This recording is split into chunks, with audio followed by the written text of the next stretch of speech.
Great.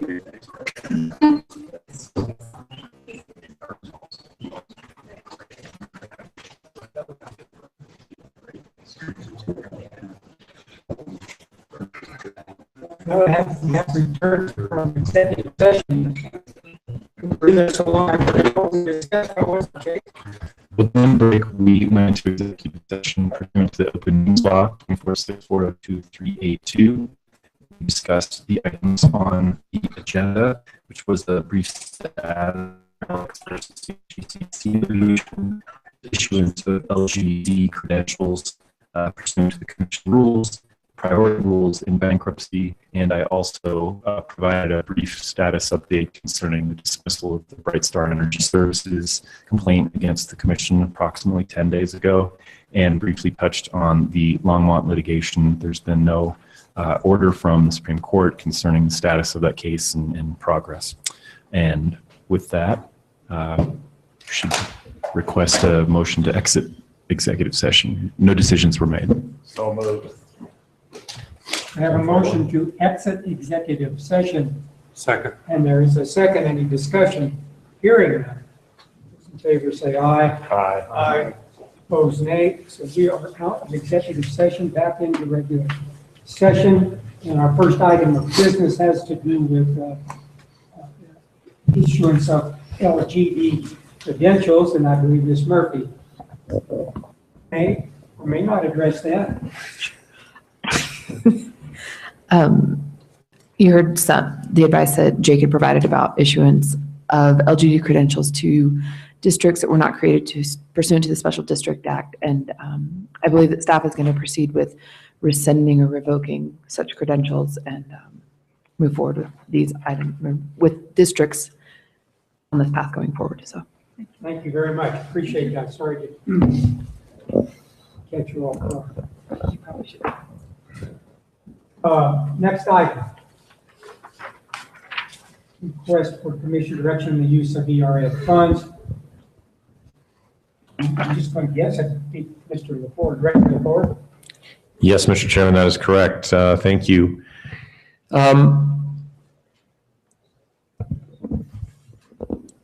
Staff has been working for a long time with a handful of operators who have been subjected to orders of the commission imposing penalties and requiring corrective actions arising from violations from our rules, and in many instances arising from or as a result of environmental impacts associated with their violations of those rules. We have, unfortunately, a list today of 5 or 6 operators who have not fulfilled the obligations of the administrative orders on consent and of this commission's orders.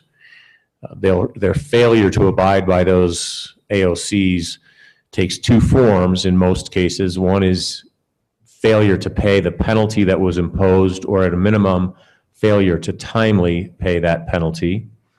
And in addition, failure to perform corrective actions required pursuant to the administrative order on consent. So please bear in mind that all of the administrative orders on consent are negotiated documents. We sat down with the operator, we identified what the issues were, and we identified what we believed needed to occur to correct those, and we negotiated with them in good faith as to the time frames, in most cases both for payment of the penalty and for performance of the corrective actions. It is by no means unusual for an operator to return to us and say, for circumstances that were of course beyond their ability to foresee or control, they are unable to abide by the timeline. It usually starts with a request for an extension of time to pay the penalty or perform the corrective action. In most cases, staff works with the operator to accommodate those requests and extend the deadlines in one fashion or another. At some point, staff runs out of patience, and that's about the time that I get involved usually. And then I try to exercise a judicious hand, and then I run out of patience. And then we come to the conclusion that this operator is highly unlikely to ever perform the corrective action, and probably not pay the penalty, perhaps ends up in bankruptcy or simply dissolves as an entity, what have you. So again, very unfortunately, we have a handful of these today where we have concluded that it would be in the best interest of the state for us to spend money out of the emergency response fund to take the minimum amount of action that we feel is necessary, but to take that which is necessary to prevent the issues at these operator sites from deteriorating, to stabilize those sites to the extent necessary, particularly in some instances, because these locations are in, say, northwestern Colorado and Jackson County, where if we don't do something before the snow flies, we won't be able to do anything for most of the rest of the year, or until next spring, and where our failure to act could result in a significant deterioration of the conditions. So that is the lead-in. The nuts and bolts.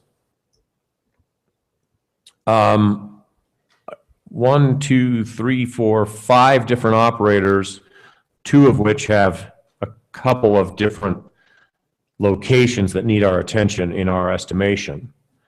I want just to illustrate, I'm going to use one of these operators to illustrate to you kind of the process that I think is typical of what staff goes through. You know, our default position historically is we would prefer to keep an operator viable with some revenue stream coming in so that they have funds that they can spend on this cleanup. That's our preferred approach.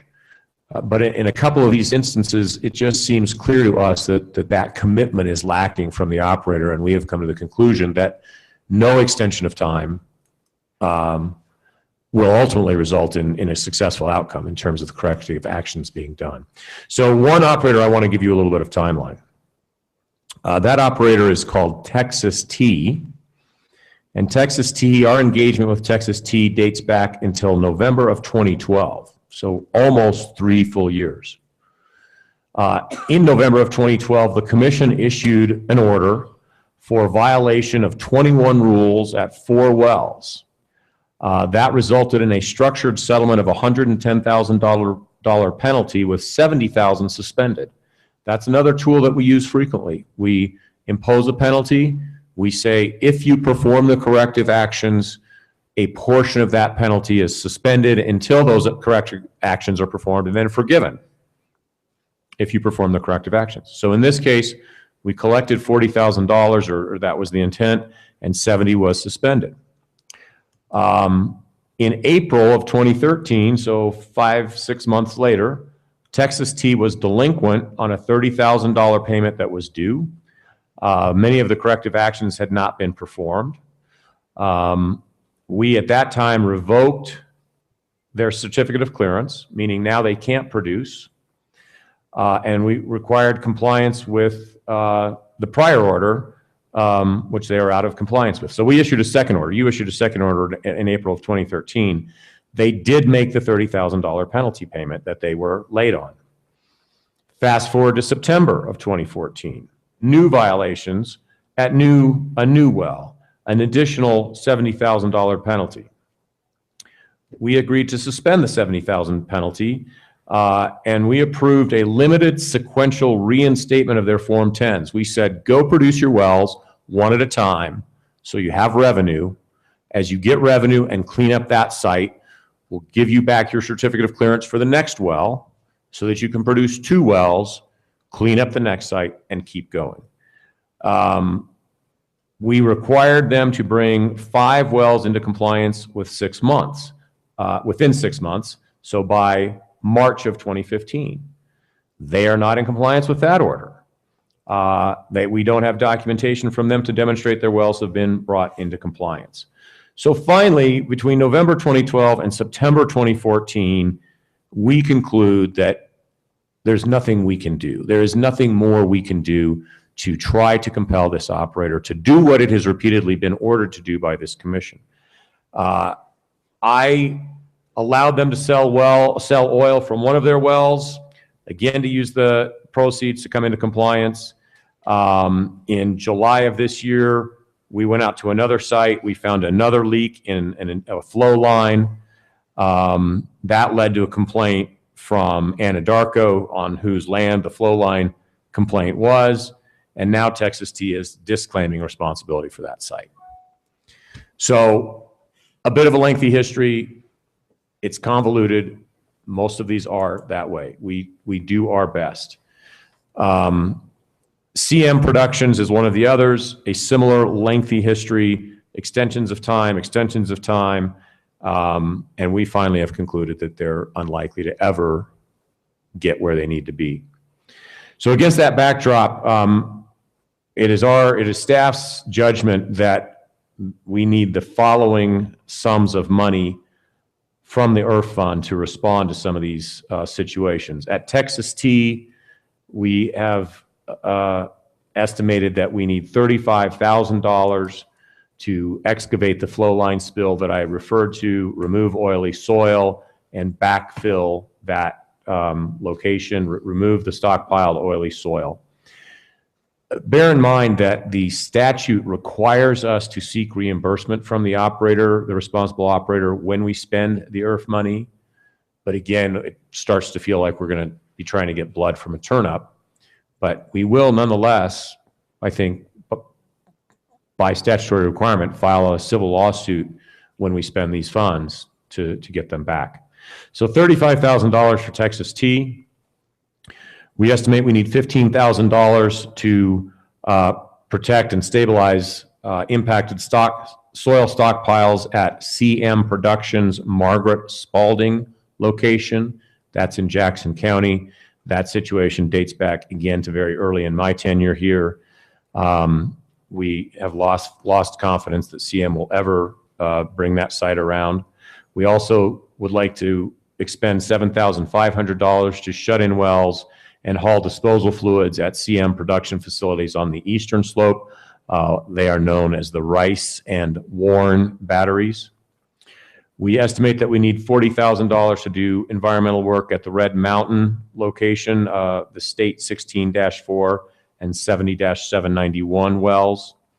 We estimate we need to do $5,000 worth of flow line response work at a Red Mesa location. And we estimate we need a total of $47,500 for response at Benchmark, I think it's Benchmark Oil and Gas, spill cleanup and surface restoration, remove and dispose fluids from tank batteries, and do cleanup work at various additional tank batteries. So that is a grand total of $150,000. Again, if there's a viable operator there, we know the operator. In all of these cases, we know the operator. We would seek reimbursement for any monies that we do spend. These are estimates. If we find ourselves in a position believing that we need to go substantially over those amounts, I would come back to you with that information. As Mr. Matter explained during the executive session, we're looking for essentially a thumbs up, thumb down here from you. We do not require an order or a formal motion, but certainly want you to know that this is where we think we are with these operators. Question. Commissioner Ben. This will certainly sound back to the same old broken record about what do we do in the future to potentially protect the state against these folks coming back and doing business again in this state. And 5 years from now, or some time frame, it's the same group of bad actors doing the same thing. I think I'm going to pitch that to Assistant Attorney General Jake Matter, but we do have some tools at our disposal.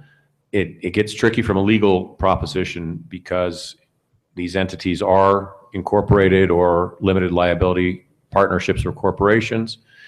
And we typically, these orders typically do not seek to pierce the corporate veil or hold individual officers and directors liable for the violations of the entity. But Jake, do you want to speak to some of the ways we've tried to get around that, or not get around, but deal with that? That's why you're the lawyer. I think that's a fair summary by Director Lepore. Your ability to look to people is limited. However, if you believe a particular site that may be at issue, a site with historic contamination or some other sort of problem, you do have more flexibility in terms of increased bonding amounts. So if you have a problematic site, that is an avenue to consider. However, if you have a natural person who forms a new entity and runs into the same sort of problems 2 years from now, there's not a whole lot you can do with that, because you have issued an APD or a 2A to a entity previously who's been dissolved or gone through bankruptcy. They're dead and gone, and the new entity is created and can create the same mistakes, largely. Yes, ma'am. Unfortunately, it doesn't help me, and you can't go after the individual person, which I understand. That's the reason why you have corporations and so on. Yet we're at risk every time with this. And you said, well, you can increase the bonding if you have a site. Is there any flexibility around knowledge of individuals who have chosen not to operate up to the standard required to operate in this state, and then when they apply for a bond under a new form, that you can say, well, there's a risk from previous businesses you've conducted under another corporate name, therefore we're asking you to submit a higher financial responsibility. Can you do that? I think it's a stretch under your existing rules. When the Liquor Control Board issues a liquor license to a six-pack shop in your neighborhood, the character of the owner of the licensee, they look at the person, they don't look at the entity, or that's one of the factors. And if you had a rule or some sort of authority addressing that sort of analysis, then I think that goes to the heart of what you're talking about. But I think it's a stretch under your existing rules. That requires a legislative fix. Okay, so that, I don't, because I think we've been down this path, and I think what we've been told is we can't do a rulemaking to that effect. It has to go to the legislature. I'm not sure I have given you that advice. I'm not prepared to give you that advice today, and I'm happy to look at that. I won't blame you. In other words, can you make that sort of rule within your existing statute? I'd have to give that some thought. Within the Oil and Gas Act. Yeah. You said, we can never go against a person. Well, that's not true. There are extreme outlier situations where you can pierce the corporate veil and go after people for individual liability, but it requires fraud and that sort of thing. You have to and prove gross bad, right, and bad negligence. conduct. Yeah. So there are extreme outlier circumstances. Yes, ma'am. What happens to the lease? I mean, once you go ahead and you do all this work, what happens to the lease? And does the state take the lease as compensation for the money we had to go ahead and put into it and for the fines that are not paid? Yeah, I think, typically you'll be working within the bankruptcy context, and there are ways to receive from the bankruptcy estate monies that we would expend, improving, stopping leaks, reclaiming the land, what have you. And in the context of the bankruptcy, the well and other operations may be sold to a successor company. So it's really hard to say in the abstract how the final dollars to the state would shake out. But more likely than not, you would be operating within the context of the bankruptcy to attempt to try and recoup any payments or penalties. I'd like to elaborate just a little bit. I think it's a great question, and I think there's a lot of uncertainty in where we are right now. I know that, for example, Texas has an extremely aggressive lien statute. And I don't see that we have express authority to put a lien even on the assets. I mean, the lease, the wellheads, the production equipment, there's value there.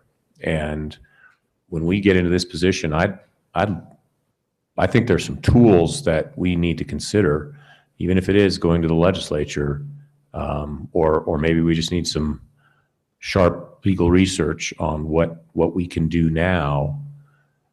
Because some of these operators, Texas T has not declared bankruptcy. They have a number of locations.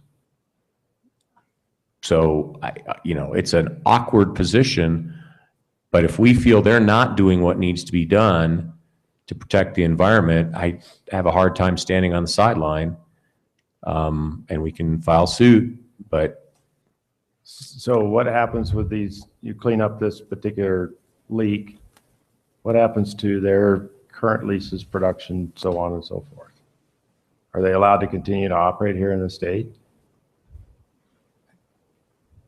Why they're a single entity, I mean, I don't understand why they're allowed to separate, assets like that. They're a single entity. I mean, do you have the opportunity? Can we essentially file a lien or file suit to essentially lien their whatever revenues they obtain from whatever production they have until you recover your costs? I don't want to get too deep into our legal strategy against people who owe you money, but Well, you don't have to answer these questions. well, your judgments are not self-executing, which means you need to go to district court in order to collect a fine. So if you issue a $50,000 fine, you can't lien a well, and you're subordinate to all the other creditors at that point. So you need to go to district court and get a state court judgment in your hand before you can perfect your lien status. So that's something to keep in mind. How do we do that? You sue people. But how do we start that process then? I mean, it's just say, there's well over $100,000 worth of funds that come out of the taxpayer's pocket, more or less, to fix this. And so how do we start that process? We want to go sue Texas T to get our money back. If we spend this money out of the EARTH fund, we are obliged to file that lawsuit. Well, we're 100% behind. There's that my one. thumbs up. Go for it. There's a separate question about filing lawsuits in cases where they have declined to pay what you have imposed in fines. And we will be having conversations with the industry trade associations to make them aware of sort of where certain statuses are and if they want to try to do something about that before we file lawsuits. But otherwise, we'll be back asking to file lawsuits in cases where they've simply ignored. In one case, we've gone so far as to write a demand letter saying you're out of compliance. We're done giving you extensions of time. Here's a deadline by which you must pay the money. And that deadline has come and gone, and we don't have any money. Well, I guess unless some of these commissioners object, you have the ability to expend those funds to accomplish what you need to do. Thank you very much, Mr. Chairman and Commissioners.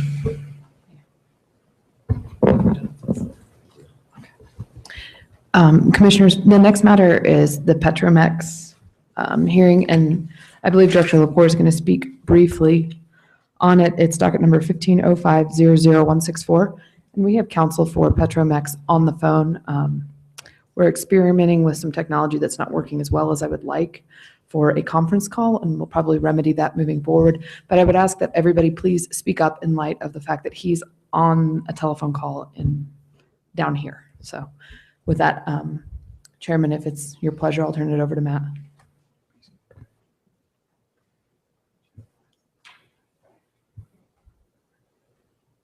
Should we? I don't know. Who is this? Okay. Is counsel for Petromex on the line?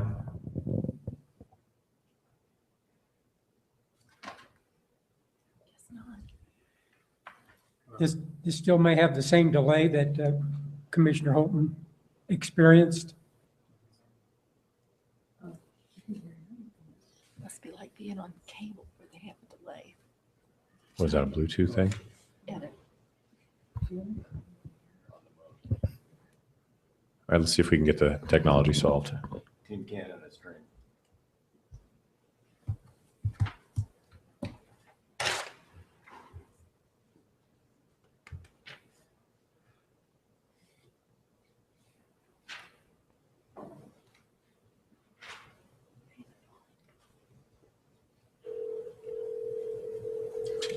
It's working now.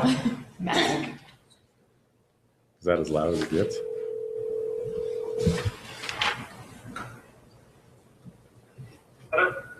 Doug? Yeah. This is Julie Murphy. Can you hear me? Yeah, I can hear you on, you just called my cell phone, so yeah, I can hear you on that. But I also have the office phone still on the number you gave me. Okay, I went ahead and disconnected that because we couldn't hear you. Can you hang that Okay. call up and can we handle it this way? Yeah, sounds good, thank you. Perfect. Can you hear me okay? I can hear you. Commissioners? Yes. Commissioners, Matt Lepore. I asked for a short time to present this to you because it's an unusual posture. Petromex Resources is an operator against whom there is an AOC that required payment over time, and they fell behind on those payments. On August 21st of 2015, I sent a letter to them advising them that they were out of compliance with that AOC and that because of their failure to comply with the terms of that AOC, they were now responsible for full payment of the penalty due, which was $86,000. In the meantime, staff had issued a new NOAV to Petromex and sought penalties of $20,000 for a couple of rule violations. And staff had engaged with Petromex to devise an AOC to resolve that penalty. So the current status is there is an AOC in front of you, which staff recommends you approve, imposing a $20,000 penalty. But at the same time, Petromex is currently behind on a $10,000 payment due in the other AOC that was due on June 30th. So it's awkward to me, but in order to resolve the NOAV that was issued, we would ask that you approve this AOC imposing a $20,000 fine. They still owe money, a substantial amount of money on the prior AOC. And if I've mischaracterized that, I stand to be corrected either by their counsel or my staff, but I think that's the situation as we understand it. Mr. Reynolds, if you want to weigh in, please feel free to do so. I appreciate the COGCC's cooperation on allowing me to appear telephonically. I hope everybody can hear me. I believe Mr. Lepore has presented this accurately. I did not represent Petromex on the prior matter that they now have the overdue payment on. The communications I've had with my client regarding that are that pursuant to the current business climate, they just are very short on funds right now. They're aware of the issuance of the notice of demand for payment letter.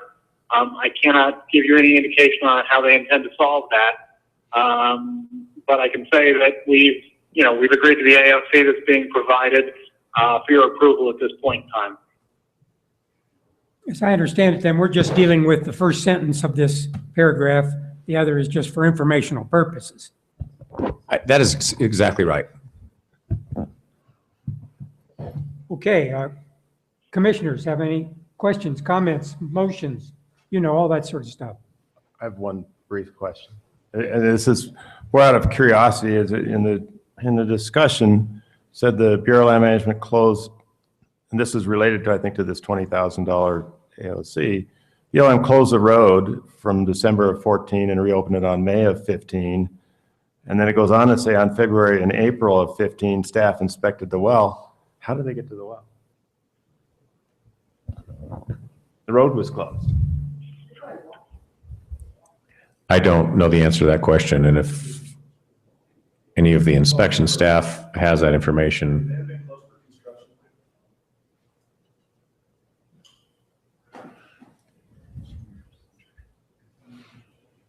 Yeah, my assumption was it was closed for winter reasons or something. It was just snowed in, and so you know. Mike Leonard, quality. Oops. There it is. Mike Leonard, quality assurance professional for the Oil and Gas Commission. Many times they close the roads for construction equipment, but pickups and vehicles like that can get into those areas. So it wasn't a risk of, it wasn't closed for winter closure or risk of tearing up the road or something like that. I believe these wells were in violation of MIT, and they just couldn't get the heavy equipment in to do that test.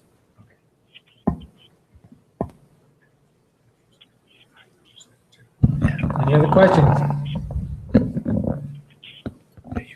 I will entertain a motion. So I move approval of this AOC as recommended by staff. And a second? Second. Motion and a second. Any further discussion? Hearing none. Those in favor of approving docket number 150500164 indicate by saying aye. Aye. Opposed, same sign. That stands approved. Thank you very much. Thank you, Mr. Chairman. Thank you, Mr. Reynolds. Now, we could do Thank the, you. Nope. Okay, thank you very much.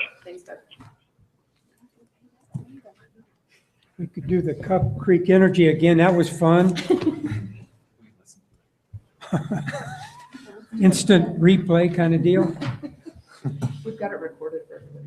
Or we could go to a preliminary update on reclamation. Commission had asked staff to review the status of our reclamation regulations and how they were, how that was going, how that was working. So I suspect this would be that review, that report. That is correct, Mr. Chairman. So if I could invite Ms. Ash and her supporting cast to the podium. Do you need a moment or two to set up? I may let the commissioners take a very quick break. I'm ready to go, but whatever works best for you guys. You need a break or are you ready to keep it going, they said? I will just very briefly introduce the topic here, Mr. Chairman. Recall in Fort Lupton, an application had been presented to you to conduct rulemaking that pertained to reclamation. With all such requests from the public, you make a decision on whether or not you wish to entertain that petition. In this instance, you declined to entertain the petition.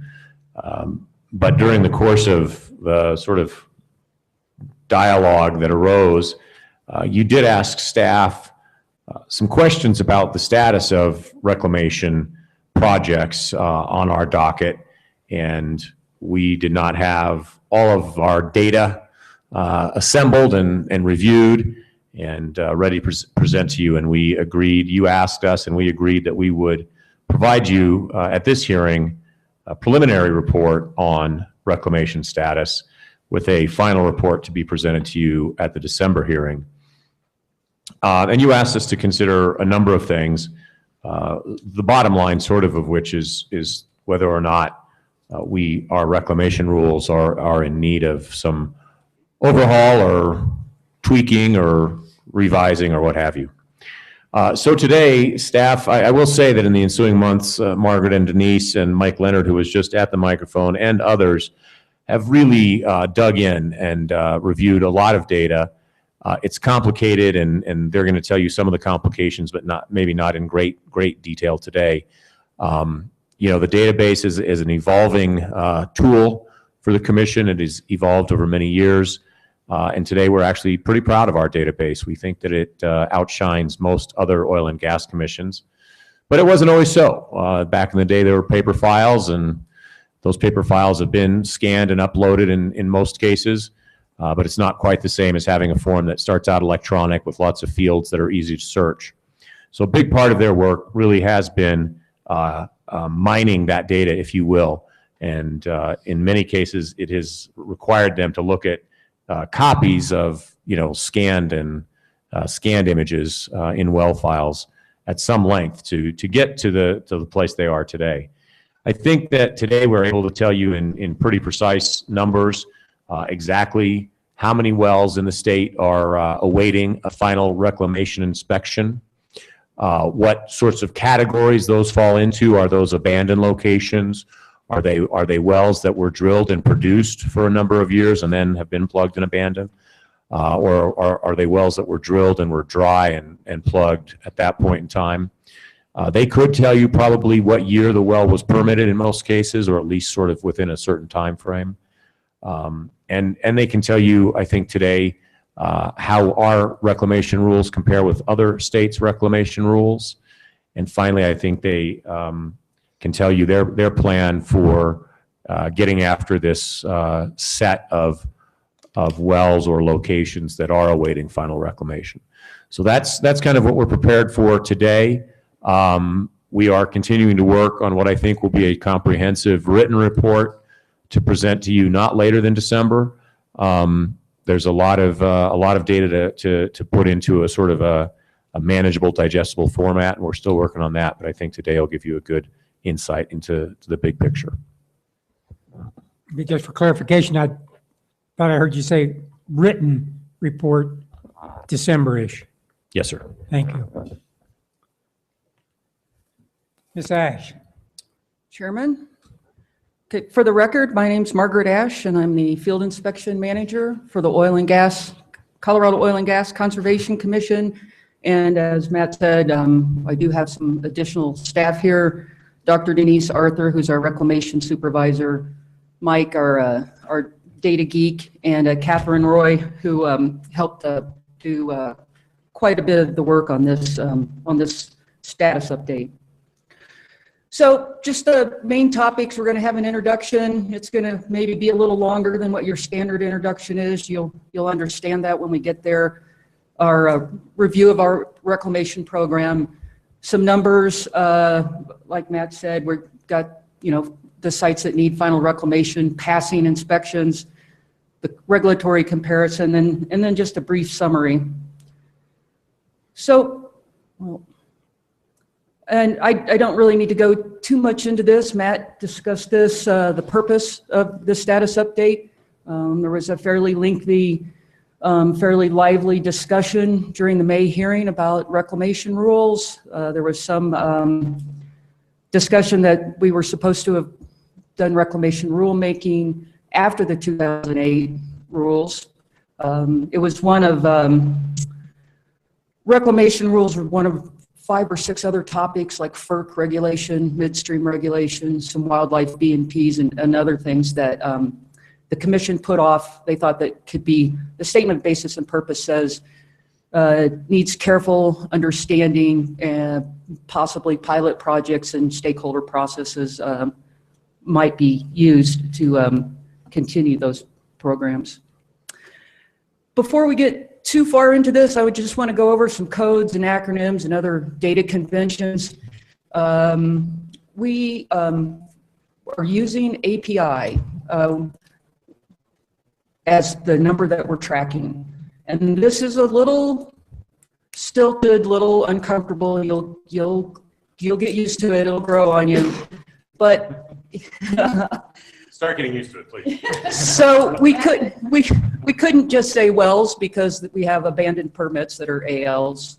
We couldn't just say permits because we have old wells that were drilled in the last millennium that were never permitted, but were given a tracking number and different things like that. So we've come to the conclusion that API is the designation, and that's what we track in the database, and that's where we get a lot of our numbers. So another one is abandoned location. Abandoned location used to be a pretty easy concept. It was back in the good old days, one well, one pad. You waited to build your pad until you had your permit and you were ready to drill. those days are over. We have multiple wells on location. Sometimes those get abandoned, sometimes they don't. So it could be an undrilled well on a producing location, pretty easy to clear. Could be abandoned location on a location that's been built. So there's a lot of argument, well, not argument, but discussion internally. It's a abandoned permit. Why do we have to go look? Well, there's a possibility of, and occasionally maybe somebody made a mistake and they actually did build the location and didn't reclaim it. So it is part of our workload. Dry and abandoned, plugged and abandoned, I think that's fairly standard. I'll probably say COGCC more than you want to hear. That's our Colorado Oil and Gas Information System. It's the new database. We have had different forms of databases off and on for many decades, but this is the new one that most of the data that we're tracking is now. And then just introduce some of the tasks. Again, we did some detailed look at our staffing, history of the Colorado reclamation rules. They go back further than what maybe some oil and gas industry people realize. And then some good numbers, some charts and graphs. And then we also compared our rules to BLM and many other state oil and gas commission rules. So the history of the reclamation staff goes back to 2009, and that's actually when the field inspection group was formed as a separate work unit, and we hired 2 reclamation specialists. Before that, our reclamation inspections were done by engineering technicians. So we thought this was a step forward. 2014, we added the reclamation supervisor. These 2 reclamation specialists, they were reporting to me, the state, because it's an environmental protection class. The state has its little vagaries and bureaucracies. They had to report to somebody who also was an environmental protection class. There's some realization that, I just admit it, I was not the best supervisor for these people because I do not have a PhD in rangeland restoration or plug and bending world. And then in 2015, we're adding 3 more people. So we now have 1 in each corner of the state, and we're going to have 2 in northeastern Colorado. And another thing we did was when we hired those first 2 reclamation specialists, it was an environmental protection class job, and the emphasis was on oil and gas experience, and then some sort of a earth science or natural resource degree. But we've modified that when we've been hiring these last positions to focus on rangeland management, ecological restoration, wildlife biology, things like that. So we'll have a total of 6 people in the group when we're done. And this just kind of compares field inspection staff overall and reclamation inspectors. I think the state, the legislature, and the governor's office has been pretty generous in getting us field inspection staff, and this separate reclamation group, I think, is paying off quite a few dividends. And in addition to doing reclamation inspections, we also have quite a few other jobs, guidance and outreach, regulatory support to the industry.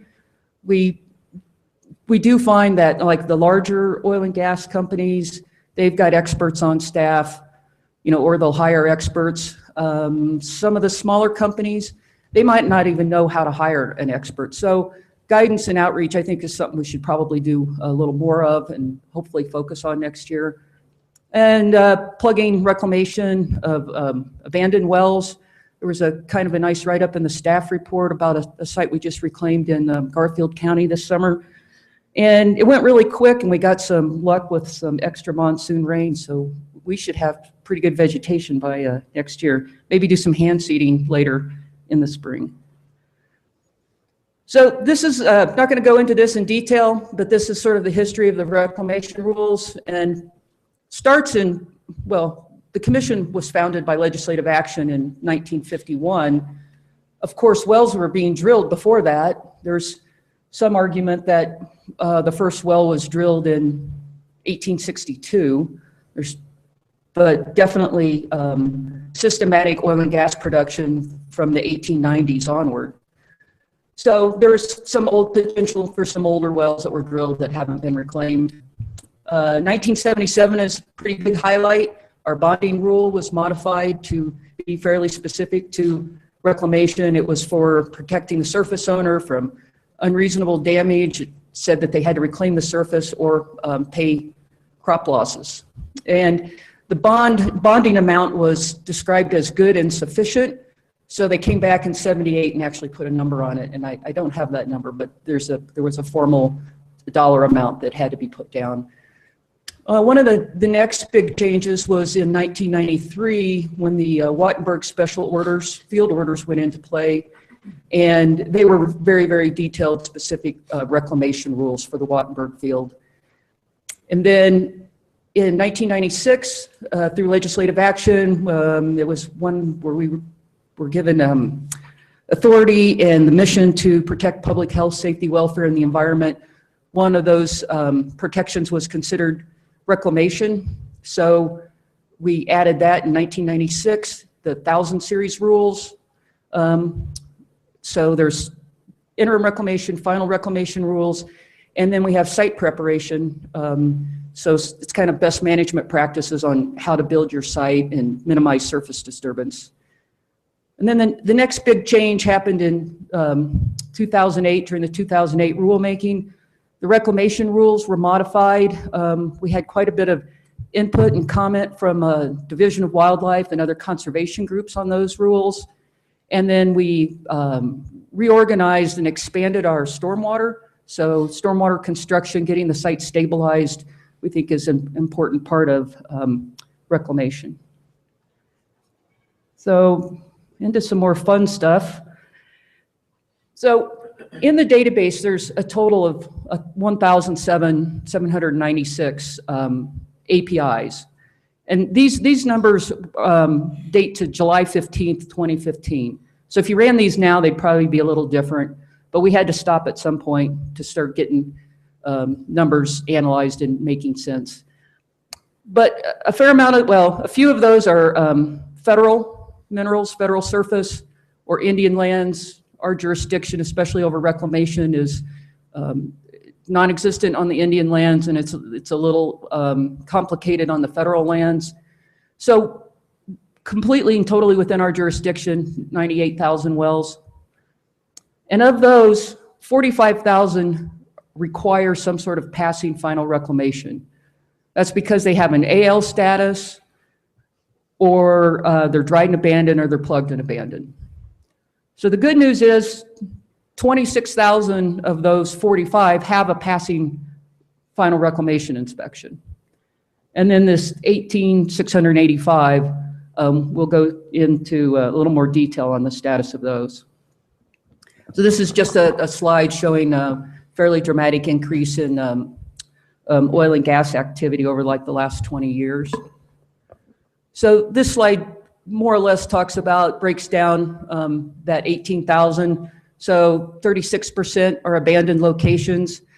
And these we think are somewhat kind of lower risk because it really just should be an abandoned permit. Now we're going to check them just to make sure. And then we have 6,700 are dried and abandoned. You don't see many dried and abandoned wells anymore because people are pretty successful. So most of those wells are older. And then about 5,000 plugged and abandoned. So this is something that was kind of interesting that came out of the data. The abandoned locations have really spiked in the last 10 years or 8 years. We haven't done a lot of analysis on why that is. There's probably a couple different reasons. If you had permits that were vertical wells or directional wells, you're probably not going to drill those in the Wattenberg. We had a big run on permits between 2008 when the rules were passed, the 2008 rules were passed, and April 1st when they became effective. We had like 1,400 permits that were kind of brought in bushels. So, you know, and as they learn more about the Wattenberg especially, they're doing different types of drilling and permits. So for the bigger number, the ones D8 and P8, so we know that some well was drilled there and there has to have been some surface disturbance. These are what we think are probably a higher priority. So about 2,000 of those failed their last inspection. So that doesn't mean that, they haven't done reclamation. It just means they didn't pass, or they may have failed for some other reason. But if we were there during like 6 months after a plugging and abandonment, the well's not going to pass final reclamation if it's not in cropland. And even in cropland, we want to look to make sure that there's not subsidence. We want to see that crops are healthy. So failed their last inspection, and reclamation could be ongoing, but we need to go back and do additional inspections. This other number that came out, 1,700, not inspected since status change. You guys have seen our database. We have all sorts of codes. We have all sorts of database tools to help us prioritize and track wells. So not inspected since the last status change is important for all of our inspectors. So this may have gone from producing to plugged and abandoned, and we haven't been there. But that's not that it hasn't been inspected. And these failed last inspections, to just maybe go back, in the past we didn't really have a good form or to track if something was in process. And now we've modified our form. We have an in-process status that we can identify, and we're doing these fairly detailed vegetative transects. So in the future, we'll be able to say so many are in process, and here's some vegetative data showing success or failure. An interesting number that may stand out is this 7,675, no record of inspection. Now, this is a phenomena that we've actually kind of known about for a while, that some of it is, well, to be honest, to go into detail, we, over like the last year and a half, we've cleared close to 4,000 of these sites. Well, because this number would have been 11,000, by going through our database and looking for other forms of correspondence. Like, our database tracks inspection reports, but there was a time period where we did lease reports. And that lease report might have some detailed information on it about reclamation, but it might not have gotten into the database. Excuse me. Also, hand document, we went through a form where we hand notes and forms. Those were supposed to have been put into the database. The success of that, I think we're still finding that wasn't perfect. There's a transition into the database. So we've had people going through the files, and we're finding good descriptions of reclamation work on plugging orders, and they filed it back into the file 2 years later. So it's a number that we're working on. It's a fairly high priority project, and most of those no record of inspection date before 1996. So again, we've talked about this in a little bit already, but we see the drilled and abandoned and plugged and abandoned as the highest priority. The abandoned locations, we've changed our process a little bit recently, where we're having some of our field inspectors do these inspections to try to clear some of this backlog off. Because if it's, if it's an abandoned permit on a multi-well site that's producing, they can clear those abandoned location permits fairly easily and not compromise reclamation. And then we're always doing these data review and analysis projects. So one of the things we did was we compared our rules to the BLM, Wyoming, Montana, New Mexico, Oklahoma, Kansas, and even the Colorado Division of Reclamation, Mining, and Safety. Because in any stakeholder group, you see a lot of people saying our rules should be more consistent with mining rules. So we thought that would be an interesting comparison. And you can see, or we're over on the left, we compare favorably. I mean, our rules are better than any of the other states. They compare favorably to the Division of Reclamation, Mining, and Safety, and with a couple of exceptions on vegetative monitoring required by the operator, which we're actually doing now ourselves. But our rules are pretty comparable to the BLM also. Would you entertain just a one quick curiosity question?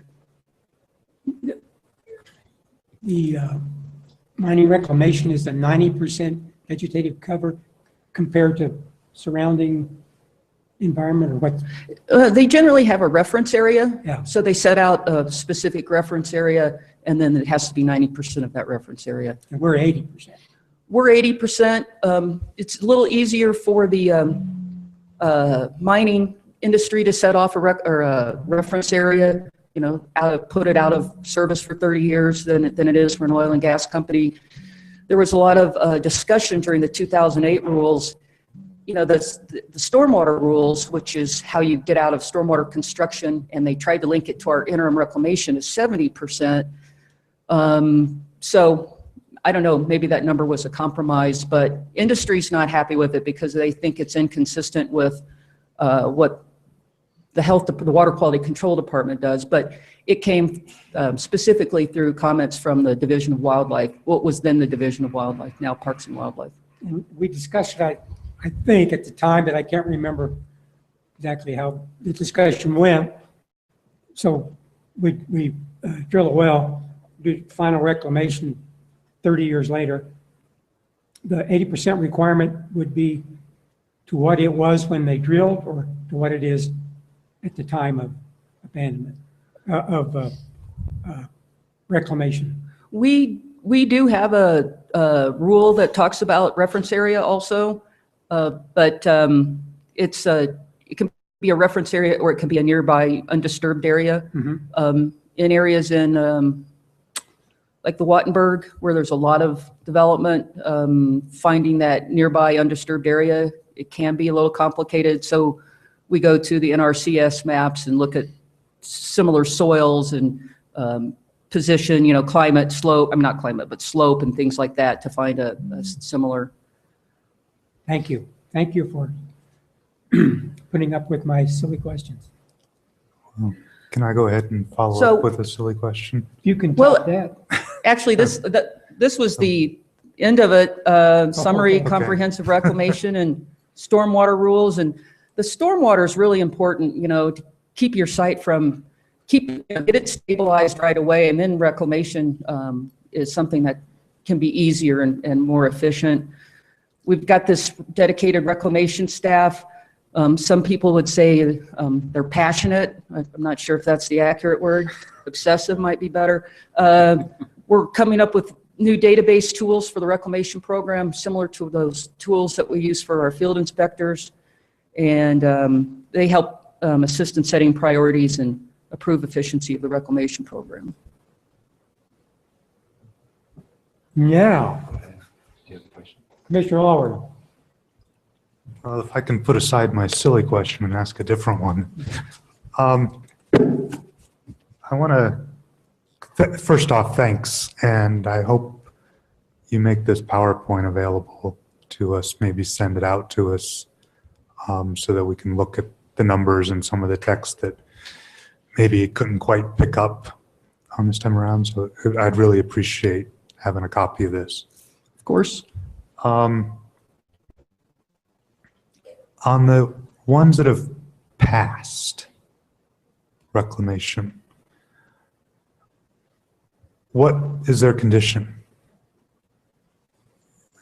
Well, if you read the inspection reports, or if you go out and you look at these sites, for the most part, they're in pretty good shape, especially post 96. It's kind of fun to go out and try to find one of these sites without a GPS, because you can't tell it was there. Somebody with a really good field eye might say, well, the slope seems, maybe it's not perfectly recontoured, but we don't make it a high priority to go look at the ones that have passed final reclamation inspections, but we do go back and check. You know, I'm a little uncomfortable with the idea of pretty good, in that we don't talk about well production as, oh, it's pretty good, and that's what gets put down into the monthly production reports. It's carefully measured. Well, And so I'm curious about how do they passed, but is there any inkling from the data as to what that means? You know, has there been great inflation, we, you know, as an analogy? inspected, you know, based on the rules that we had, and our final reclamation rules have been pretty good for a while. So, and generally we watched it over two-year period. Some of that was to ensure drilling pits weren't going to subside, and some of that was to, you know, even cropland we'd watched over a 2-year period. So, you know, can't say if it would pass the final reclamation inspection, can't say we're going to go back and check every one. They were inspected based on the rules that we had at the time. I want to think a little bit. So help me out a bit. There was, in your comparison, there was nothing there that said anything about vegetation monitoring and reclamation plan, which I guess I'm a bit confused because it seems like our recollection is when you file a permit, there's, in that permit talks about what you have to do to reclaim the location at the end of the life of the well or the end of its abandonment. So you don't see that as a plan? Well, our oil and gas location assessment process does talk about interim and final reclamation, talks about, you know, current soils, current vegetation. They don't go into extreme detail about what they're going to do, but, you know, a well that's going to last for 30 years, your final reclamation plan can be done later. But yes, we do have our location assessment group, our OGLAs, do a fair amount of review of reclamation. So on the permit. On a permit, which sort of what I heard out of that is it deals with in the event that the well is drilled and abandoned or location abandoned or so on, but some comfort level that may not discuss what happens if you produce it out for a 50-year life. I mean, to me as an operator, the expectation is whatever I put on an APD goes with that well for as long as it's active, and it has to be reclaimed per whatever was said on the original permit at the time it gets abandoned. So you can't ever just say, oh, well, there's a statute of limitations and 50 years later I can just walk away and leave it. Well, we didn't have really strong rules until about 77 and then better ones until 96. So that's one of the issues that we were fighting.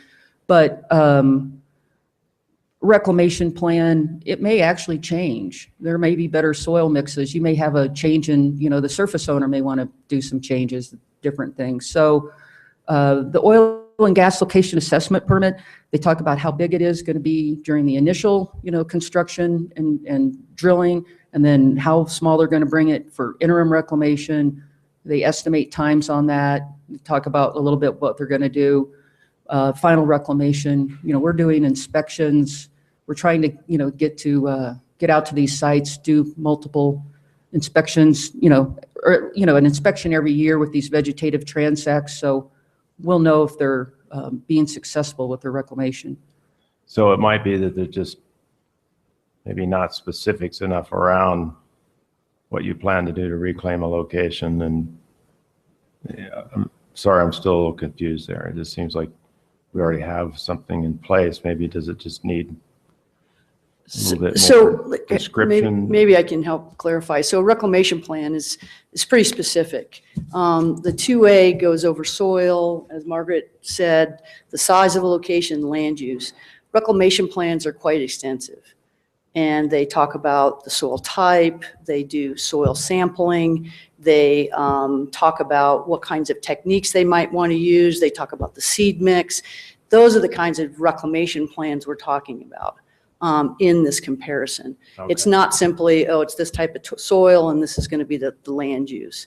So BLM has it does vary by region, but they ask for a reclamation plan up front, and they ask them to check that well based on that specific reclamation plan for that specific site. Okay. And DRMS, of course, they have reclamation plans, but they're very long-term.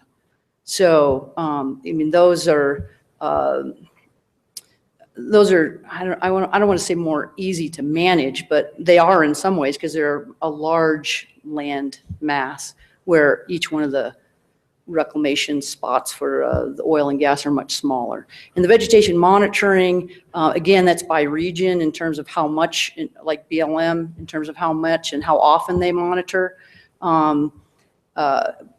But they do ask at some point, most regions do ask for monitoring information from the operator, not from the other end. In order for us to pass at this point with the current program, we're going out and doing our own vegetation monitoring to determine if we're at 80% of a reference area. And then just a slight clarification about the CDPHE 70%. That's a different standard. Their standard is talking about 70% density. So they're counting the number of plants in an area.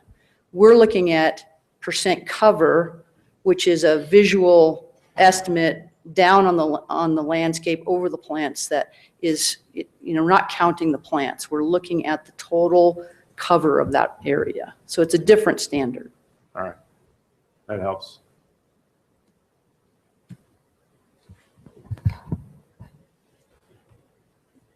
Any other questions, comments?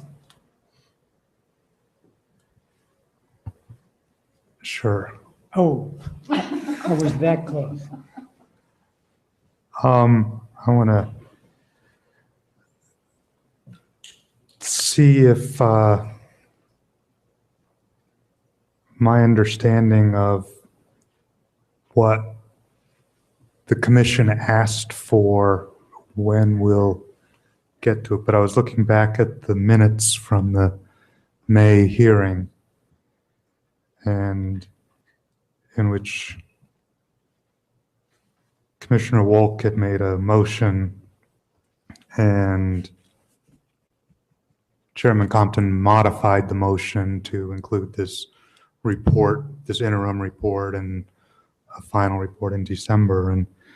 And so it sums it up with: Commissioner Wolk accepted the amendment to his motion to direct staff to report to the commission at the September 2015 hearing, which is what we just got, what staff recommends be done with the reclamation regulations. So are you prepared to come up with recommendations at this right now, or is that going to happen before December?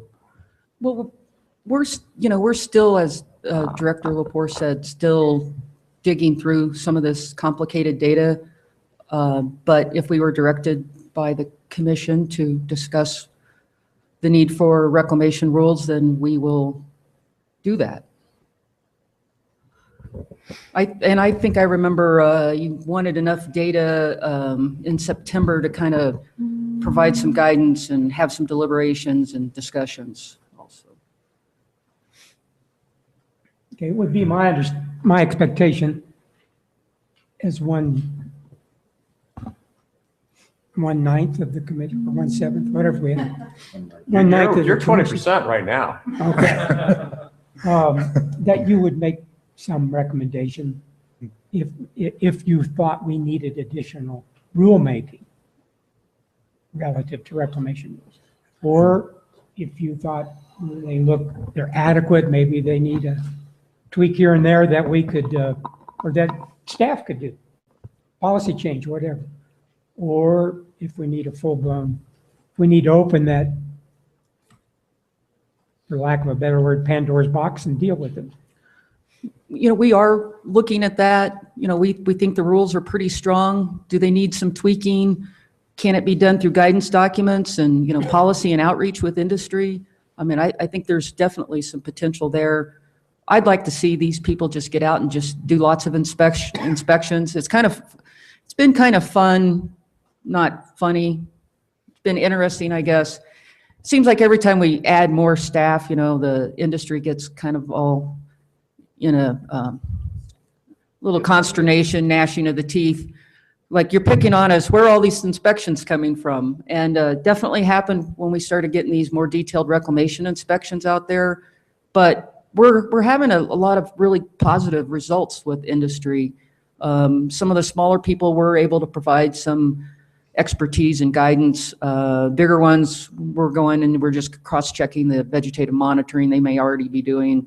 And so I'd like to, I don't know what the final answer is going to be in December, but right now I push for continuing to do inspections, continuing to do these data cleanup projects, and then looking for areas where there's some guidance to clarify issues. Commodity prices are kind of a big deal right now. Western COGA has indicated they think commodity prices might be a reason not to do reclamation at this time. You know, you've got these big sites, multi-well sites. It might have been built for 20 wells, but there's only 2 or 3 there now. They think at some point they're going to come back. You know, some of these sites have been out there for a number of years. So, you know, when do you pull the trigger? There's some economic analysis there. If they've preset conductors based on some plan, some spider plan, some people say, well, if they're forced to take those out or plug them and bring the site in, that will interfere with reaching bottom hole locations. And I don't know if that's true, but I know smart people I can find to talk about it. But so, you know, there's some kind of policy, definitely some policy guidance issues that could help. No, we won't preclude anything until December, after you've had time. You said there were 6,200, I believe that was drilled and abandoned, had no record of inspection, that were approximately 6,200 plus or minus pre-1996. These were API numbers that were issued pre-1996. Is there, I'm assuming you can get enough information from them to get a rough idea of where they are, and then I don't know if it's even possible, it could use something like Google Earth to just zoom in on that and see what those look like today, because pre-96, I mean, those are pushing 10-year-old locations, and if they're just drilled and abandoned, what they look like, and then use that as sort of a screening tool that says, okay, we need to go out and inspect those and see what they look like, and then go talk to the operator if something needs to be done. We do use that technique. You know, we've got historical aerials on our own database going back to the 90s. So we've got the 90s, 2005, 2009, 2011, 2013, which is now starting to get kind of old. So then, yes, we do go to Google Earth, and that kind of helps us set priorities. You know, if it looks, you know, like everything around it, then that might not be a high priority inspection. If we can see a big cut or erosion, then we're going to need to go out and look at it. Yeah, and inclined if you're getting cooperation from the industry, and it appears that a number of those that have had no record of inspection, as you start to work through those, that they have been reclaimed and adequately reclaimed, then perhaps I would say gathering more data makes more sense before we embark on a specific direction. Other comments or questions? You and I will butt heads a little bit again about landowner preferences, and, you know, some of those that have been P&A many years ago may not look exactly like the immediate surrounding areas, but they're being put to good use as far as the landowner is concerned. So I'll be looking forward to how you end up analyzing some of those. Well, that is an area that needs some policy work. You know, we are being asked frequently to get in the middle of surface owner and operators.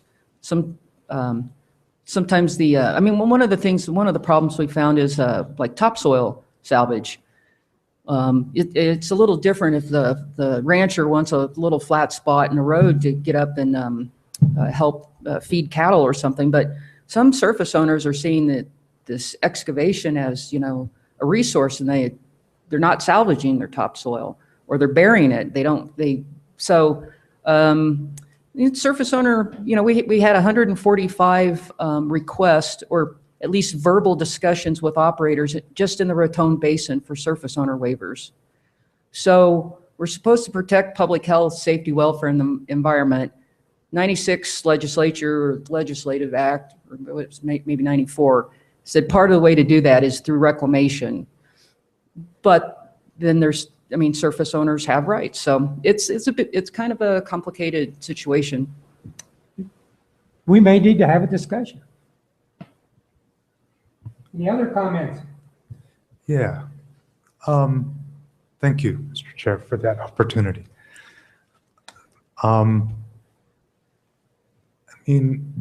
We do have in the state some restrictions on what landowners can do or what they must do, for example, in terms of noxious weeds. Because we recognize that what happens on one piece of property has impacts on other properties that may be in the vicinity or several miles downwind.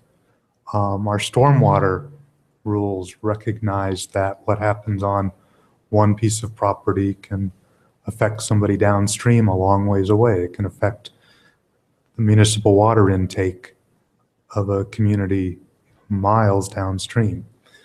So, how do we get, I don't know if you're going to be able to work out this sort of thing, but it's going to be a fine line of what Chairman Compton's talking about with private property, but also the fact that there are impacts to public health, the environment, and is there a way that reclamation fits in there that's obvious?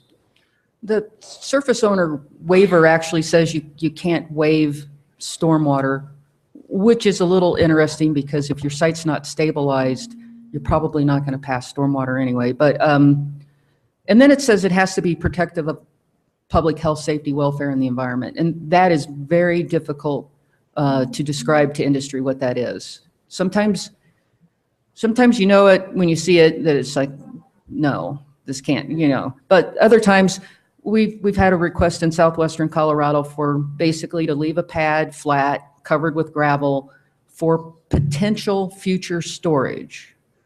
Well,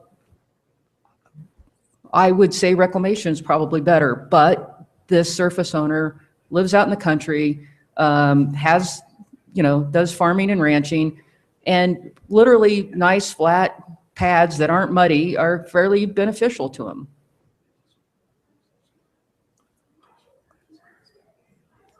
So I don't have the rules right in front of me right now, but how are you dealing right now with the requirement of the rules that says the reclaimed areas must reflect pre-existing grasses, forbs, and shrubs? How are you dealing with the vagaries of reflects?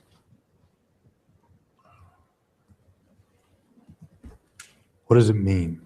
Does it mean if the reference or pre-existing was 30% shrubs? Is that what you're requiring?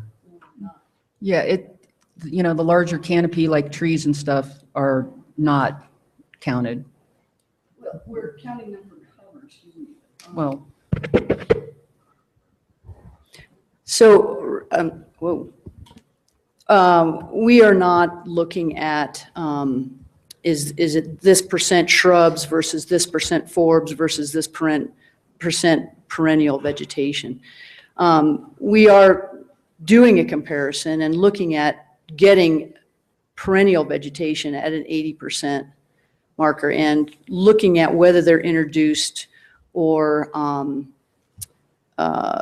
native species at this point. Usually what's happening is when we do our vegetation monitoring, they usually match up relatively well in terms of native versus introduced species, because it would be a improved pasture, so it need to go back to improved pasture. The surface owner gets to choose what seed mix they use. And so if they are in an improved pasture, they're likely going to choose an improved pasture seed mix. So, but we haven't gone down to the nth degree in terms of determining exactly what % of the vegetation community is what component at this point. It is what our rules say. Well, it says 80% of a reference area is what it says, and then the reference area is defined in the definitions.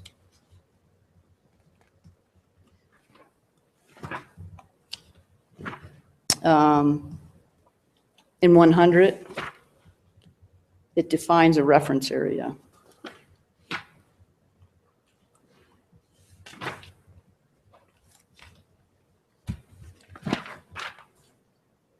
So you can, I mean, I'm not sure you have the rules in front of you, but. Go ahead and read that, Denise. I'm not, Okay. I'm gonna trust you won't fib about it. Reference area shall mean an area either, one, on a portion of the site that will not be disturbed by oil and gas, if that is the desired final reclamation, or another location in that is undisturbed by oil and gas operations and approximate and similar to the proposed oil and gas location in terms of vegetative potential and management, owned by a person who agrees to allow periodic access to it by the director and the operator for the purpose of providing baseline information for reclamation standards and intended to reflect the desired final reclamation. Thank you.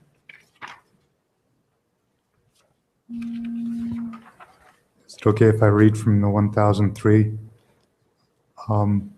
rules for reclamation? It's okay with me. I don't In know. which Commissioner it says, you know, to the extent practicable, a uniform vegetation cover has been established that reflects pre-disturbance or reference area for shrubs and grasses, with a total % plant cover of at least 80% of pre-disturbance levels or reference areas. It also So- says that the seed mix is, seed mix is the surface owner's preference. And then it says, go to local conservation district or NRCS. NRCS. So, but I'm asking about this particular, are we looking at this particular rule, It's- part of the rule or not? We'll argue then about what was the very first phrase? Yeah. To the extent practicable. Well, we're also having trouble finding out exactly what was there prior to. So most operators don't have prior vegetation information, exactly what was there prior to their disturbance. That And doesn't actu- mean pre-European settlement. Well, actually, I conveyed the intent by starting with the extent practicable, because it says compacted, covered, paved, or otherwise stabilized in such a way to minimize erosion to the extent practicable. So the erosion is what is prevented as well as practicable. And then it goes on after a comma to talk about the vegetation cover and how it should reflect whatever it's being compared to. Well, those rules were passed in 2008, became effective in 2009. A lot of the larger sites. The only thing that changed, was the 80% in 2008 in that phrase. It was Well, 70% were you reading the interim prior. reclamation rules? Yeah. Because we didn't, before 2008, interim reclamation was just prepare a seed bed. There was no requirement to revegetate. So was that moved? That was a final reclamation, we had a requirement to revegetate. But Because interim, the it exact was, same language is in the final reclamation. So was the language was new in the it was new interim? for, it was new for interim. The interim rules were greatly Okay. expanded. So it's the same language in the 1004, the final reclamation, about reflecting forb shrubs and grasses. So I think we need to, does the data we have available in our database allow us to actually understand whether we're meeting reclamation goals?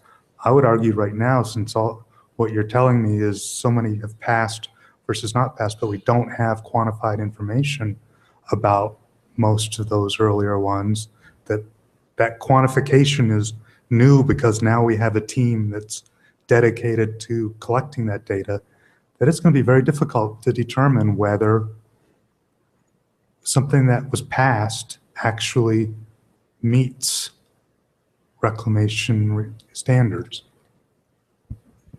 I don't think we need to go back. Well, we have a big enough problem as it is going forward. I don't really see it being particularly productive to have to go back and take another look at all the ones that have passed and how many years ago they passed and whether or not the vegetative cover today is what we think it ought to be.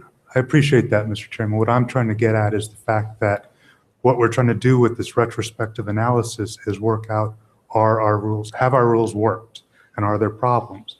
And if we don't have any information to determine whether those rules were effective at actually restoring the area that was disturbed, how do we know whether we need a change in the rules or not?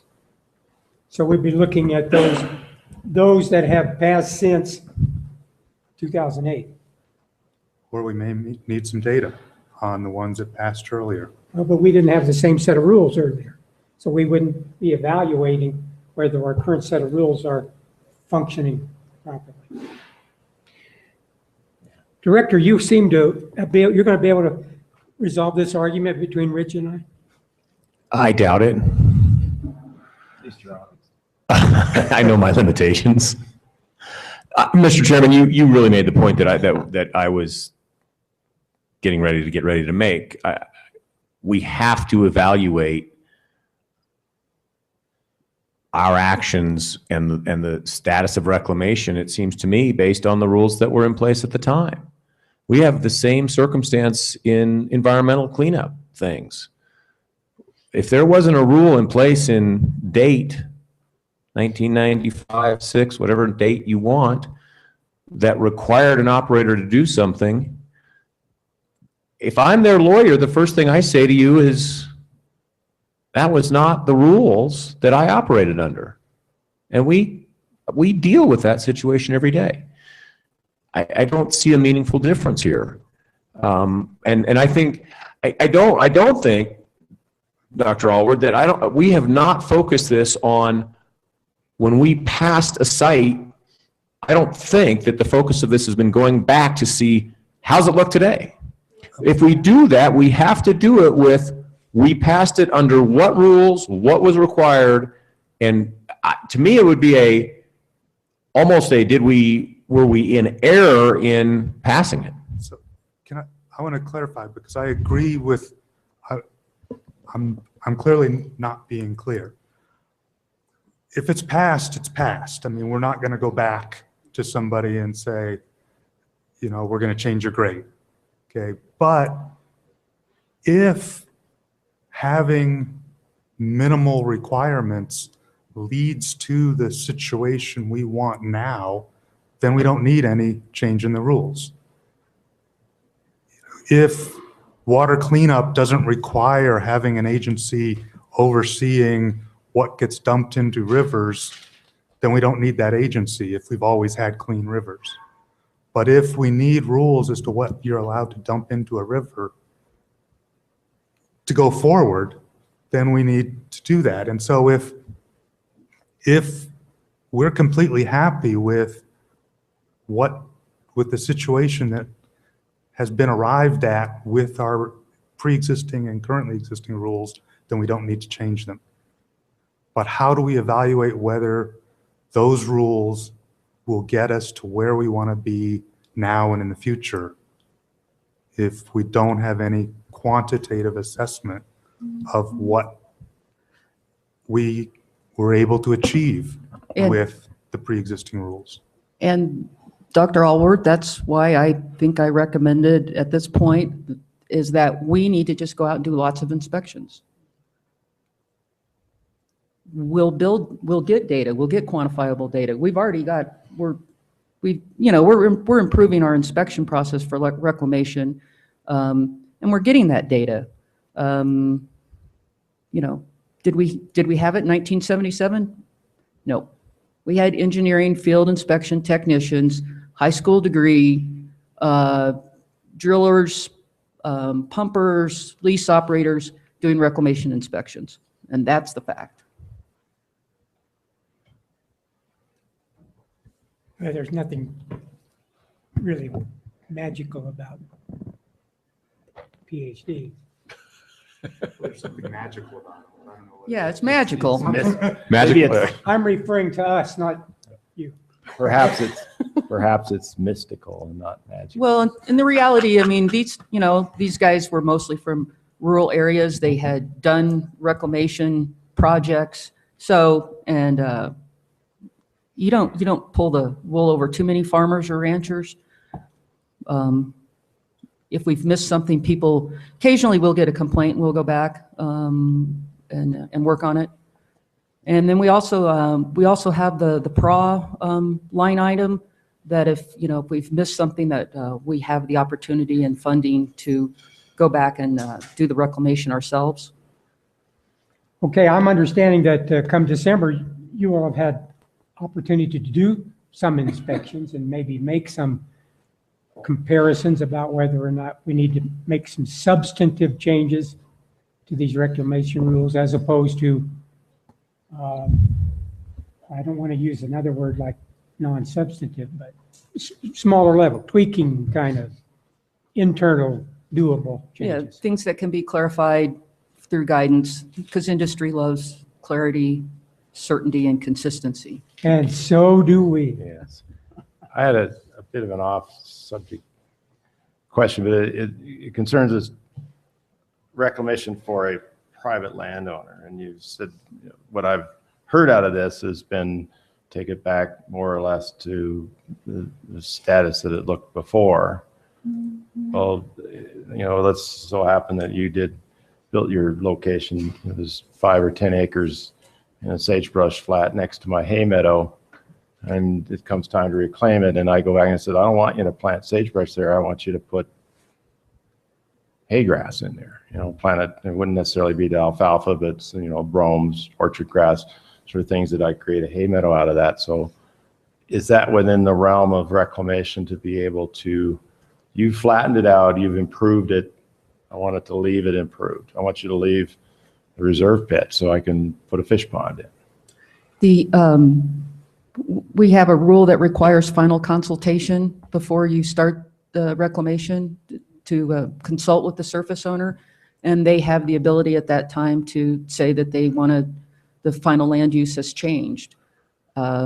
We do have a couple of areas where old pits are raising little cutthroat trout. We've got some areas in Huerfano County where the pits were sort of not leveled, but rounded up, little depressions, kind of trying to hold a little bit of water for cattle feeding. It's an interesting question. Is that, going to make the wildlife people happy if you turn, what was sagebrush into a hayfield? But I think that's a fairly big topic that we could use some guidance on. We may not have total agreement, but we can sure have a discussion when it's time for that. Any other comments? Will you give me 60 seconds offline to chat with my staff? Like the whole 120, right? Yes, I'll settle for these two as surrogates for the rest. absolutely. Certainly. So we're going to get together again in October, next month. And then another one in November. Okay. And then in December, we'll be all tired of each other by Christmas time. We better just check that to be sure. We have October October's the 26th. 26, 27. Yeah, just before Halloween. And then you said something about November, Yeah. That's the new rulemaking. 16 and 17. Rulemaking. And then in December, 7 and 8. That you agree with that? Or?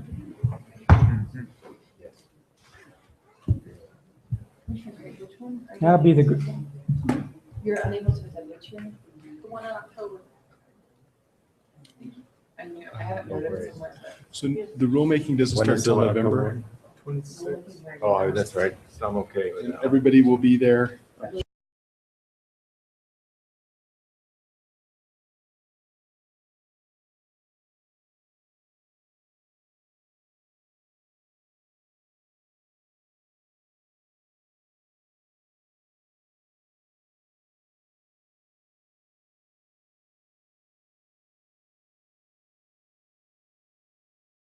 Got the reminder from the executive director of the Department of Natural Resources that we're doing the two-day rulemaking, November 16th and 17th.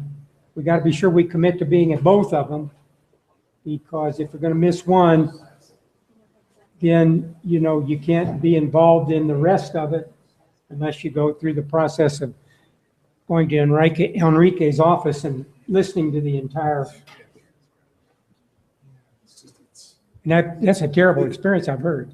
It's less than ideal, and obviously you'll get asked questions that pop up, and so just do whatever you can to please make those dates available.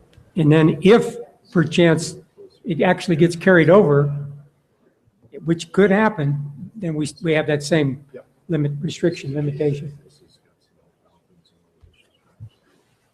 Okay.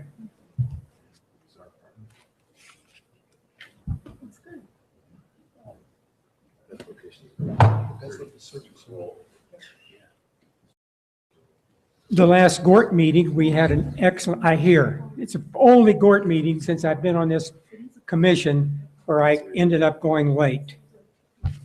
But we had an excellent presentation from Dr. Allward and his research partner. And she was the one who did the presentation. Okay. Everybody really colleague. enjoyed it. And it had something to do, by the way, with this thing about do you have a proper amount of brush in the final reclamation? I think. I didn't get to hear it, but I did read the paper. Oh, you're back. I am. Thank you for that time out. Here's what I want to ask Margaret and Denise, and that is that I will confess that I am not sure we had focused precisely on the question that I think Dr. Allward is now asking us. And that is, if sites that have been reclaimed, it seems to me you're asking about sites reclaimed under our current rules, are those sites looking good? And if I'm mischaracterizing that, let me know. But they assure me that we can answer that question as well as the other questions that we have been working on answering, which is, what's the status of reclamation overall? Well, that's what, I'm sorry, you respond.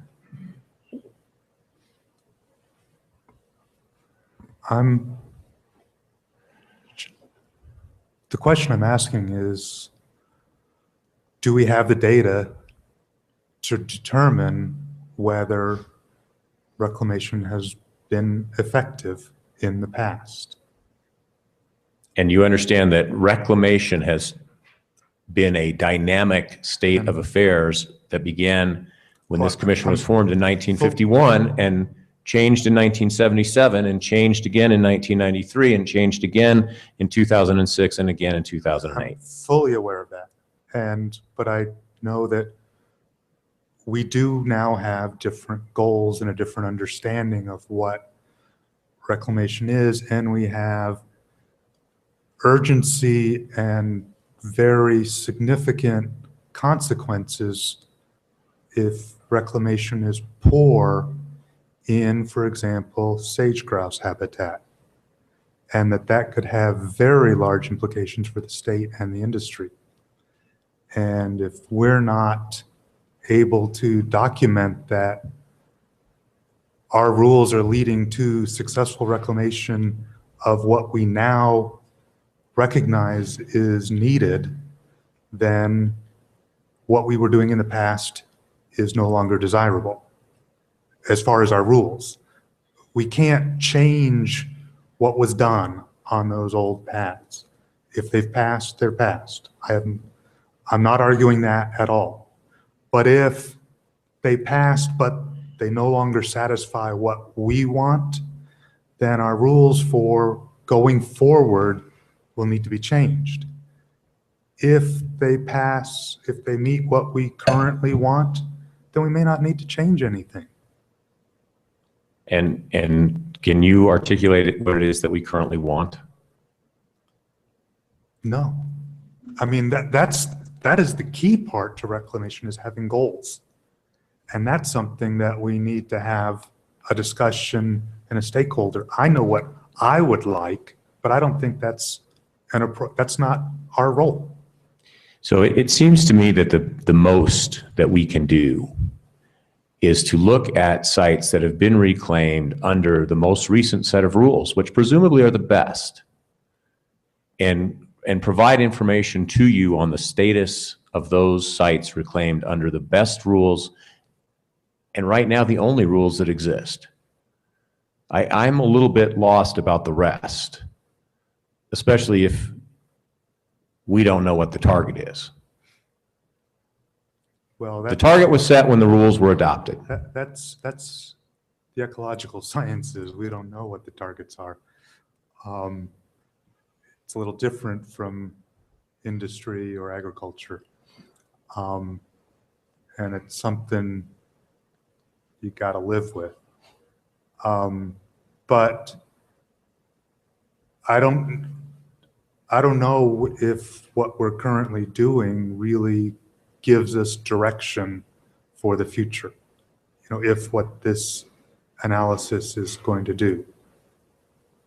I don't know if it really helps us in making the decisions we need to make. And I'll certainly ask Margaret and Denise to weigh in, but I don't think that was the focus of where we started after May. And let me just finish a second. I posit to you that the best way for us to answer what I think the question you're asking is to look at sites reclaimed under the existing rules and give you some kind of status report on those. And I don't really mean status report in terms of numbers. I mean, here's what our reclamation specialists say about these sites. And then I guess the commission can evaluate those and decide whether that they meet the target that hasn't been set yet, but I'll let y'all grapple with that. And I want to clarify also that I did not request this analysis, and in fact, I voted against having it.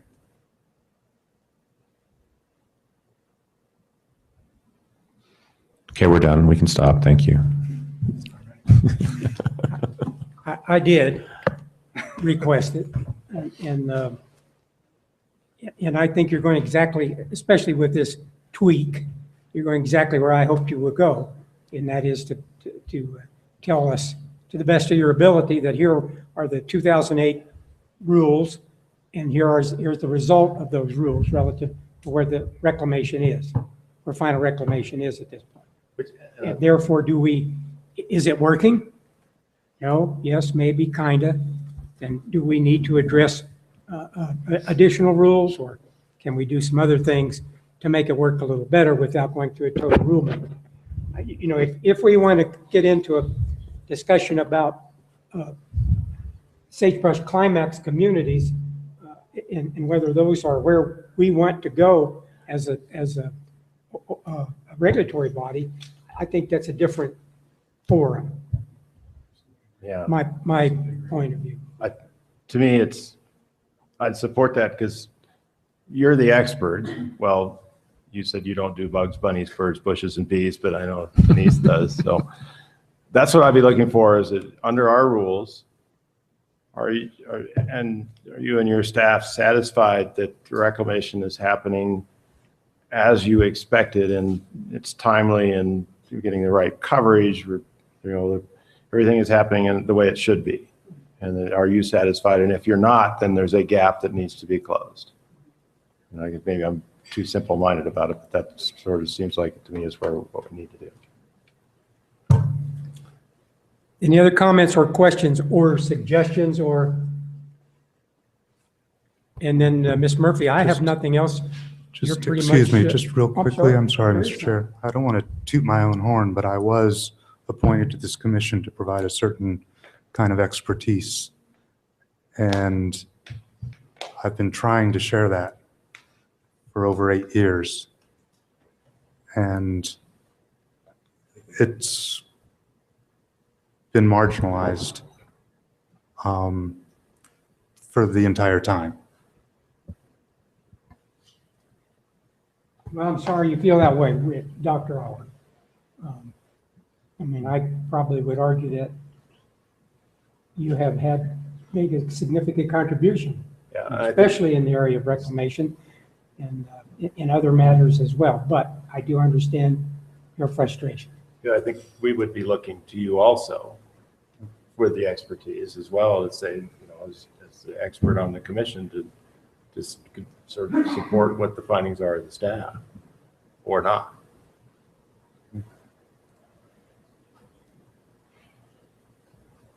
I think people are probably ready to adjourn. Let me check. Yeah, I think you're right. Are we going to, with some discussion to talk about spacing and comprehensive development plans and so on? Do we have any other items that we need to discuss as a commission, like whether we want to go to 640 or else, or drilling and spacing? Maybe we could That's another time? have that for an October agenda item. Folks can think about it in the meantime and communicate with me if they'd like about their thoughts. We'll tee that up. Okay. And Ms. Murphy, you have anything else for us to do? Is it okay if we adjourn? So moved. Motion to adjourn. And a second, any discussion? Hearing none. We are adjourned. Thank you very much for your patience.